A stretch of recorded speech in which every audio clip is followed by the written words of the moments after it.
contenter son opinion publique, cette armée dite la plus morale, qui par ailleurs n'a jamais entamé une seule guerre depuis sa création, une armée de fascistes se cachant souvent derrière leurs engins ou ces engins et leur grosse artillerie pour se défendre contre les jets de pierre des enfants. Cette journaliste algérienne clash l'armée israélienne en plein direct.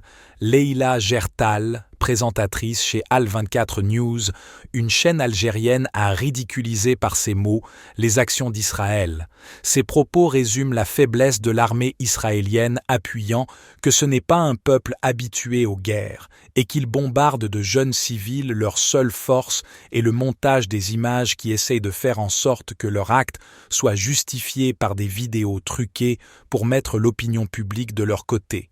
63e jour de carnage à Gaza et de l'acharnement des bombardements sur Khan Younes, devenu le symbole de la résistance Khan Younes, ce camp de réfugiés dont sont originaires les deux principaux leaders de Hamas, Yahya Sinwar et Mohamed Daif. Dans un élan de folie furieuse, l'armée sioniste croit qu'en détruisant ce camp, elle tue également ses leaders. Mais ce sont là les frustrations d'une armée qui n'a marqué aucune victoire sur le terrain depuis le début des bombardements sur Gaza. Pour contenter son opinion publique, cette armée dite la plus morale, qui par ailleurs n'a jamais entamé une seule guerre depuis sa création, une armée de fascistes se cachant souvent derrière leurs engins ou ces engins et leur grosse artillerie pour se défendre contre les jets de pierre des enfants, a démontré, preuve à l'appui, combien ces valeurs étaient morales, en dénudant des civils palestiniens pris en otage et sciemment exposés aux caméras dans une volonté d'humiliation